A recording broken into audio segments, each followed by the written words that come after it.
Cockroach आ रहे हैं, रोज़ post किए जा रहे हैं। एक कॉकरोच जनता पार्टी बनी है जिसके फॉलोअर 22 मिलियन के आसपास हो गए हैं कुछ ही दिनों के भीतर। एक तरह से सोशल मीडिया पर इसको कहते हैं कि जो फॉलोअर्स का ब्लास्ट हुआ एक ही खास पेज के लिए। इस पे आप देखिए, एक चीज़ इतना ही सुनिए कि कोई भी भारत के नागरिक पॉलिटिकल पार्टी बनाना चाहते हैं तो बना सकते हैं, अपना बात रखना है, कोई रोक तो नहीं सकते हैं। लेकिन ये कॉकरोच के नाम से अगर कांग्रेस को नुकसान पहुंचाता है तो कांग्रेस खुद देख ले, ये तो उन्हीं के लोगों के। अच्छा, कांग्रेस को कैसे नुकसान हो रहा है इससे? नहीं, जैसे जब आम आदमी दिल्ली में उठा तो कांग्रेस खत्म हुआ, आम आदमी पंजाब में उठा तो कांग्रेस खत्म हुआ। तो सेम वोट बैंक, सेम वो इकोसिस्टम के बीच में ये लोग खड़ा है। तो आम आदमी अगर कुछ चीज़ खड़ा करता है, किसी भी नाम से कुछ भी करते हैं, तो उसका नुकसान कांग्रेस को होगा ना। तो वो कांग्रेस चिंता करे ना, हम तो अपना काम करते रहेंगे, हम तो देश को सेवा करना है, हमको देश के लोगों ने काम करने के लिए जिम्मेदारी सौंपा है। लेकिन ये कहा जा रहा है कि जब वो अभिजीत दीप के जब अमेरिका से भारत आएंगे तो एयरपोर्ट पर पहुंचिए, वो वहाँ से सीधे जंतर मंतर जाएंगे। पुलिस ने उनको वहाँ पर प्रदर्शन करने की अनुमति नहीं दी है, तो पार्लियामेंट स्ट्रीट थाने जाएंगे। अगर एयरपोर्ट पर उनको रोका गया तो स्टिक लेके आइए, हाथ में डंडे लेके आइए, स्प्रे लेके आइए, अगर पुलिस रोकेगी तो उसका इस्तेमाल करना है। इसको किस तरह से लेते हैं लॉ एंड ऑर्डर की सिचुएशन? ये तो देखिए परिस्थिति, जो लॉ एंड ऑर्डर देखते हैं वो लोग देखेंगे। हमारा जितना कहना है कि देश का विरोध में कोई अगर काम करता है तो उसको जनता तो देख ही रहा है, और कोई भी आदमी, कोई भी भारत के नागरिक अपना बात रख सकते हैं, पार्टी बना सकते हैं, कोई उसमें किसी को रोक टोक तो है नहीं। लेकिन भारत के लोकतंत्र को मजाक नहीं उड़ाना चाहिए, हल्केपन में लेकिन ये कहा जा रहा है कि आसपास के देशों में, श्रीलंका हो, बांग्लादेश हो, नेपाल में हुआ, जिस तरह से जनजी आंदोलन सोशल मीडिया से निकल के सड़कों पे आया, वही कुछ भारत में होने वाला है। वो तो कहने वाला कहेंगे ना, तो हर जगह अपना अपना परिस्थिति होते हैं। नरेंद्र मोदी जी से समर्पित कोई इंसान अपने देश के लिए काम करते हुए ना सोच सकता हूँ, और मैंने आज तक देखा है।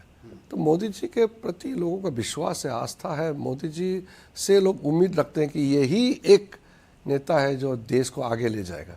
लेकिन ये इसमें सोनम वांगचुक भी जुड़ गए हैं, जो कि एजुकेशन सेक्टर से जुड़े रहे। कोई भी कहीं भी जुड़े ना, और उसके ये जो मुद्दे उठा रहे हैं, आप मानते हैं शिक्षा में सुधार से जुड़े हुए मुद्दे उठा रहे हैं, और वो आज की परिस्थितियों में एकदम सटीक हैं? ऐसा नहीं है। शिक्षा मंत्रालय ने बहुत रिफॉर्म्स किए हैं, और अभी जो नीट एग्ज़ाम वगैरह में जो भी लोगों ने गलतियां की है वो सब ठीक करने के 3 साल में 3 बार पेपर लीक हुए सर। हाँ, तो जिसके हाथ में जिसको जिम्मेदारी सौंपा गया है, उन लोग के माध्यम से अगर गड़बड़ होता है, जो सीक्रेटसी मेंटेन करना चाहिए, जिनको संभालना है, तो उसका भी तो फुल प्रूफ कर रहे हैं ना। आप अभी शिक्षा मंत्रालय ने निर्देश दे करके जितना रिफॉर्म्स लाया है, मुझे तो पूरा विश्वास है कि आगे बहुत सटीक तरीके से जो प्रॉब्लम्स, समस्याएं आए हैं, उसको सुधारने में पूरा काम आने वाले हैं। इतना रिफॉर्म्स एजुकेशन मिनिस्ट्री ने लाया, और अभी जो भी कदम उठाया है फुल प्रूफ, चाहे वो वेरिफिकेशन के लिए, रीवैल्यूएशन के लिए जितना भी काम कर रहे हैं, पोर्टल बनाया जिस तरीके से काम कर रहा है फुल प्रूफ लीक को रोकने के लिए। अब ऑन जितना पोर्टल बनाया उसमें कितना देखो अटैक हुआ है। आप उसमें देखोगे जो डिनाइल ऑफ सर्विस, लोगों को सुविधा नहीं पहुंचाने के लिए इतना साइबर अटैक हुआ, फिर भी अपने टीम ने इतना अच्छा काम किया देश के। अच्छा, जो वेबसाइट जिस तारीख को खुलनी चाहिए थी, ऑपरेशनल होनी थी, नहीं हो पाई, उसके पीछे साइबर अटैक है। काफ़ी देश विरोधी लोग काम कर रहे हैं। इतना लाखों करोड़ों में लोग बाहर से कहाँ से लोग कोशिश करते हैं कि ये सिस्टम बिगड़ जाए, लेकिन सिस्टम अभी चल रहा है। और अभी जो रिसेंटली एजुकेशन मिनिस्ट्री ने जितना भी कंसर्न है स्टूडेंट्स का, उसको एड्रेस करने के लिए एक के बाद एक स्टेप जो उठाया है, लगातार उठा रहे हैं, मैं मानता हूँ कि इससे आगे लेकिन आप मानते हैं पेपर लीक की वजह से गरीब छात्रों का, ऐसे छात्रों का जो कमज़ोर तबके से आते हैं, उनका नुकसान होता है? कोई भी स्टूडेंट हो, अमीर गरीब का बात ही नहीं है। इस तरह का होगा तो सब चिंता तो हम लोगों को सबसे ज़्यादा होना चाहिए, तभी तो इतना रिफॉर्म्स लाया है, एक्शन लिया है। और इसके लिए अभी और भी जो कदम उठाया गया है उससे आगे इस तरह की समस्याओं को हल करने में काम आएगा। सीबीएसई में भी बहुत सारी विसंगतियां पाई जा रही हैं। रिवैल्यूएशन के लिए छात्रों ने डाला तो मालूम पड़ा दूसरे की कॉपी मिल गई। रिवैल्यूएशन के लिए जब वेबसाइट खुलनी थी काम नहीं कर पा रही थी।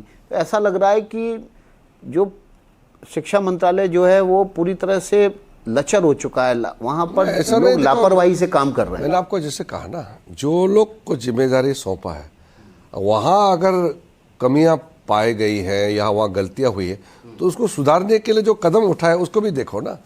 बाकी इतने लाखों स्टूडेंट्स को पेपर लीक के वजह से या कोई कारण से नुकसान होता है तो नुकसान को कम करने के लिए, समाधान करने के लिए, बच्चों का भविष्य के लिए सबको मिलकर सोचना होगा ना। तो उससे राजनीतिक लाभ उठाने के लिए आप उसको बिना मतलब से जो शिफ्ट करेंगे और आप स्टूडेंट के नाम से पॉलिटिक्स खेलेंगे, वो तो ठीक नहीं ना। अगर सुझाव देना है तो दे सकते हैं ना। अगर पेपर लीक या इस तरह से होते हैं उसको रोकने के लिए कोई अच्छा पॉइंट है, सुझाव है, कोई भी पॉलिटिकल पार्टी, कोई भी नागरिक सुझाव दे सकते हैं। लेकिन आप पूरा सिस्टम देश को ही बदनाम करेगा, ये तो कोई सोल्यूशन नहीं हुआ ना। जब गलतियां जहां हुआ है, जिसके टेबल में हुआ है और कैसे हुआ है, सिस्टम में कहाँ कमी रह गई, तो उसको तो सुधारना होता है। सुधारने का जो प्रोग्राम है वो तो लगातार होते रहता है। लेकिन अब आप कह रहे हैं कि जो कमी है उसको दूर करेंगे, जो खामी रह गई उसको दूर करेंगे, लेकिन अब कुछ बच्चे ट्रॉमा में चले जाते हैं, सुसाइड कर लेते हैं, उस कमी को कैसे भरेंगे? तो मैं कह रहा हूँ ऐसा नहीं होने के लिए तो आप कुछ काम करना पड़ेगा ना। जो अभी जो शिक्षा मंत्रालय ने जितना कदम उठाया, जो रिफॉर्म्स लाया है, वो आप एक बार पूरा पढ़ लीजिए, आपको पूरा विश्वास हो जाएगा।